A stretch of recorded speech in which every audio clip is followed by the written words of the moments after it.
How many times had I endured such cutting remarks? It seemed as though my worth was constantly questioned, my abilities scorned. I had entered into marriage with sincere affection, believing in the promise of happiness together. But as time wore on, that love faded into the ether. Instead, my husband's authoritative demeanor grew more pronounced with each passing day, burdening me even with the care of his own mother. I found myself teetering on the precipice of both physical and emotional exhaustion. If this trajectory persisted, I feared for my sanity. Yet in my darkest moment, an unexpected beacon of support emerged. My own mother-in-law, the very person whose care had become an additional weight on my shoulders. I'm happy to rewrite it for you. My name's Mary Wagner, and I'm 30 years old. After finishing university, I landed a job at a publishing company. However, I bid farewell to my career upon tying the knot, embracing the role of a full-time housewife. Friends often express their envy, assuming I must lead a charmed life. How fortunate you are to be a homemaker. Your husband must be quite successful, they remark.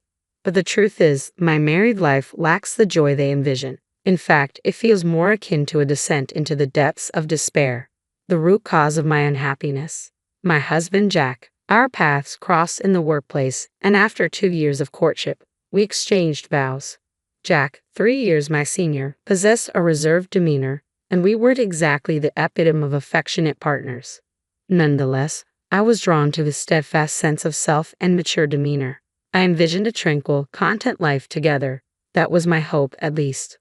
Once we exchanged vows, Jack's demeanor underwent a stark transformation. Frankly put, he adopted a patriarchal stance. I came to this realization mere days into our marriage.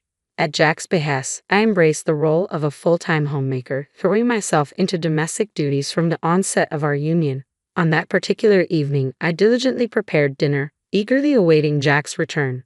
He arrived home a tad after 7 p.m. Upon surveying the meal laid out before him, his voice erupted with dissatisfaction. "What's this?" he barked. "It's a casserole with salad and a side of soup," I responded hesitantly. "Don't toy with me. If you're catering to your weary husband, it ought to be a lavish spread. Your past successes are no excuse. How can you falter at such basic tasks? You're utterly incompetent as a woman. Utterly." "You could have said that differently," I murmur, my troubled expression met with Jack's glare. Suddenly, he hurls the dish of salad to the floor. A startled scream escapes my lips. "What? It's because you, as my wife, can't even manage the basics, isn't it?" Jack interjects sharply. "I made my expectations clear. There's no need to disrespect the food like that." "Shut up. Instead of making excuses, use that deficient brain of yours to consider how to better fulfill your role as my wife, you fool." It's the first time I've been called that. Sure, I've faced reprimands from my parents, arguments with my brother and friends, but never have I been subjected to such cruelty, especially from the man I love. It's only been a few days since our wedding. I never imagined he would react so harshly over a dinner choice. Nevertheless, as a housewife, I remain financially reliant on him. I can't risk defying my husband. As a newlywed, my utmost desire is to avoid upsetting him. Since that incident, I've been tiptoeing around him, careful not to trigger his anger. I meticulously ironed every piece of laundry, prepared the simplest of meals like loaded potato soup, and seasoned side dishes to perfection. Not a single hair must be left on the floor. Under this constant pressure, my nerves fray. Yet his patriarchal control only tightens. "There's a crease in this shirt sleeve. Can't you see?" he berates. "I am sorry. I'll iron it right away," I stammer. "I'm already running late for work." "You're always so slow," he complains. "I'll hurry," I assure him. "You won't have time. You're insufferable in the morning." "How much more do you want to upset me, you incompetent woman?" he snaps. "I'm sorry. Truly deeply sorry. I apologize," my voice trembling. Whenever I erred, I instinctively lowered my head in apology, a practice enforced by my husband. Depending on the gravity of my mistake, the depth of my contrition varied. Sometimes a mere bow would suffice for forgiveness, but for more serious transgressions, kneeling was required. And in moments of repeated mistakes, he would ominously present me with a completed divorce document. It's astonishing how quickly one can become accustomed to such treatment. After a year of enduring this cycle, I began to internalize a sense of utter worthlessness. Yet I couldn't bear the thought of divorce, especially in my current state of unemployment. I couldn't shatter my parents' joy over our marriage by admitting to such a failure, especially not after such a short time. The prospect of enduring perpetual reprimand from my husband filled me with despair for the future. As usual, I was in the midst of preparing dinner, anticipating his return. My daily ritual involved completing the meal by 7 p.m., ensuring it was ready for him to enjoy whenever he arrived. The moment the front door creaked open, I began setting the table. If I failed to finish before he sat down, it would inevitably lead to another round of apologies. Typically, my husband would take his seat in silence, but on this particular day, something felt different. As he loosened his tie, he initiated a conversation. "Mary, we're moving to my parents' house this weekend." I paused, puzzled. "Your parents' house? You mean your mother's place?" He nodded. "Yes, that's correct." "Have everything packed by then?" I couldn't help but inquire. "Why the sudden change, Jack? You've always been adamant about not returning to your parents' house." His icy stare silenced my probing, and after a momentary pause, he spoke. "My mother had a fall, and living independently has become too challenging for her." My concern surged. "We should go to her immediately. She's been in the hospital for a week. We'll move once she's discharged this weekend," he explained. "I understand now," I replied quietly. "But why the sudden change? You've always resisted returning to your parents' home." "Can you guess why?" he remarked with a chilling edge. "I can't deny the allure of potential inheritance," he confessed, his tone betraying a hint of satisfaction. "You see, my father was an ordinary man, but my mother's family is wealthy. She has a substantial amount of money." "What does that have to do with her current situation?" I questioned. His lips curled into a calculating smile. "If I play the devoted son during this ordeal, perhaps I'll be in line for a significant inheritance. If we, as a couple, rush to her side, I'm confident she'll be inclined to bestow the entire inheritance upon us." "Isn't that a bit disrespectful?" I dared to question. "Shut up. You're being supported by me, so just listen quietly," he retorted sharply. "I am sorry," I stammered, cowed by his outburst. The air was thick with tension as his words echoed in the room, leaving me feeling small and powerless. Instinctively, I offered my usual apology. With a triumphant air, he declared, "Listen, from now on, you'll be taking care of my mother. You'll work as a maid in my parents' house for the rest of your life." I faltered at his words. Is that what you mean?" I ventured to ask, but he cut me off sharply. "Don't argue. Who do you think is providing for your current lifestyle? It's all thanks to me, isn't it? Depending on how well you care for my mother, our inheritance could be affected. So don't neglect your duties. Understand?" Pressured to respond, I murmured softly, "Yes." His satisfaction evident, he flashed a smug smile before beginning his meal. Forcing me into the role of caregiver solely for the sake of his mother's inheritance, my husband doesn't regard me as his wife. To him, I'm merely a housemaid. Though I was aware of this truth, hearing it explicitly was a jolt to my senses. Yet I lacked the courage to challenge him. In a way, I felt as though I had been brainwashed, my own aspirations erased. The following day, following my husband's orders, I started packing our belongings. A week later, as directed by him, we relocated to my mother-in-law's residence, coinciding with her discharge from the hospital. On the day of her discharge, Jack didn't show up at the hospital, citing work obligations. Consequently, I was the one accompanying my mother-in-law home. During our journey back, she offered an apology. "Mary, I'm truly sorry. It's because of me that you're going through all of this. Don't worry about it. As a housewife, if I can lend you support while being at home, then nothing could be more important." I reassured her. "Thank you. But are you not bothered by how sudden this all is?" she inquired. "Well, the packing was a bit rushed, I suppose," I admitted. "I can imagine. Even I was taken aback by Jack's decision to move in with us. I wonder what prompted him to do this so abruptly." "Mary, have you heard anything?" she pressed. "No, I haven't heard anything," I replied softly. It wasn't surprising that my mother-in-law found the situation peculiar. Jack had always harbored a dislike for her, often expressing his grievances with remarks like, "She's a nuisance and I'd rather not be around her." Yet he swiftly moved in with her upon her hospitalization, driven by the prospect of her inheritance. To be honest, I was startled by Jack's sudden change in behavior. However, I couldn't bring myself to disclose the truth to my mother-in-law.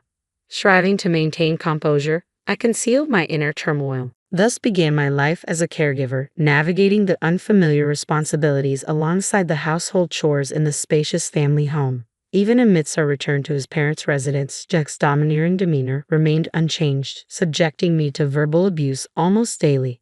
In my mother-in-law's absence, there was no respite from the demands of housekeeping and caregiving, and my days were consumed with ceaseless activity from dawn till dusk.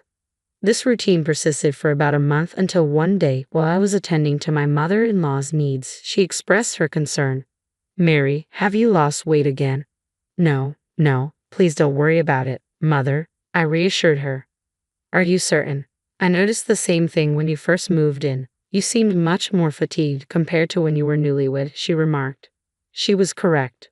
Over the course of our year and a half of marriage, I had shed 15 pounds. It wasn't due to skipping meals, but rather a diminished appetite and a lack of leisurely dining time. My mother-in-law discerned the changes in me, ones that even Jack hadn't noticed. Simply that acknowledgement eased some of my loneliness. Wanting to alleviate her concerns, I mustered a smile. "Don't fret over me, Mother. Just sharing these conversations with you each day brings me joy." "Mary, let's steer away from this gloomy talk. Shall I attend to your other hand, Mother?" I suggested, attempting to lighten the mood. "Oh yes, please," she responded. Just as I began to assist her, my phone abruptly rang. "It seems to be Jack," my mother-in-law observed, causing my body to stiffen. Jack insisted I answer his calls promptly. However, with a wet towel in hand, I couldn't respond immediately. Yet I knew any delay would provoke his anger. Utilizing my elbow, I managed to tap the answer button and switched the call to speaker. "Hello," I greeted hesitantly. Instantly, a barrage of angry shouts erupted from the other end of the line. "Hey, don't play games. Why did you answer immediately?" Jack demanded furiously. I'm sorry. I was a bit preoccupied," I stammered, bracing myself for his wrath. "What? A maid should answer on the first ring. But I was occupied and couldn't," I explained. "Didn't I always tell you not to talk back? You're so frustrating. Why are you so incapable?" Jack's voice seethed with anger. I'm sorry," I apologized meekly. "Are you ensuring the old lady is properly cared for? The inheritance hinges on your performance. Do you understand?" he pressed. Being humiliated in front of my mother-in-law filled me with shame.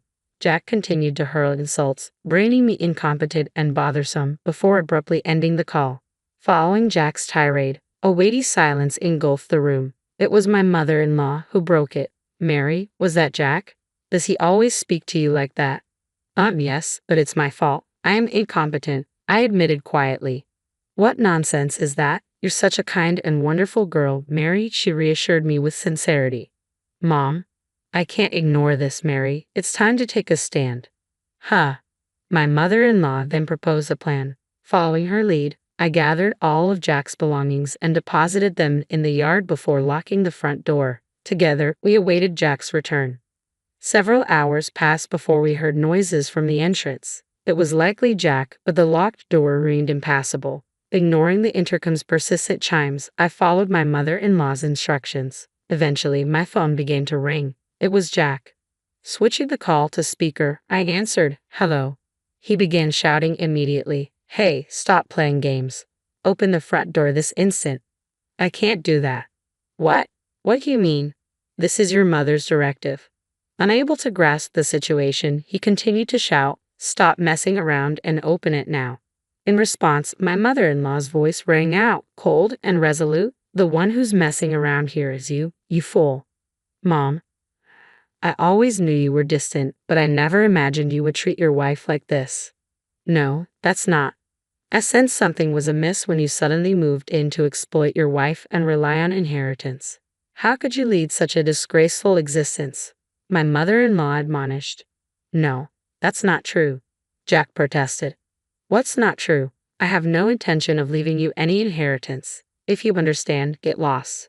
This is my house. You will never be allowed back in." Flustered by my mother-in-law's accusations, Jack began pounding on the door. Through the phone, I could hear him pleading, "Please, do something. I have an ally in my mother-in-law. I won't be manipulated any longer," I declared with resolve. Addressing Jack firmly over the phone, I stated, "I want a divorce. I can't continue with you any longer." "What? What are you saying?" he exclaimed in disbelief. "Enough. I refuse to remain married to a man like you any longer. I refuse to squander my life. I refuse to sacrifice my own happiness for yours, I declared resolutely. D. Don't be ridiculous. You can't live without me, Jack protested.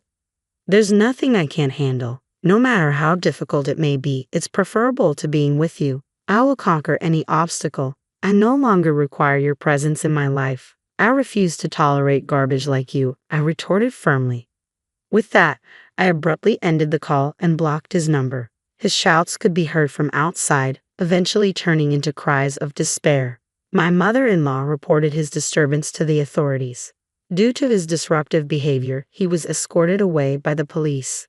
Using the divorce papers he had previously provided, I initiated formal proceedings to end our marriage. Additionally, I pursued legal action against him for the mental and physical anguish he had caused me. With my mother-in-law's support as a witness, the legal proceedings progressed smoothly. After compensating me with a lump sum, Jack's savings were depleted.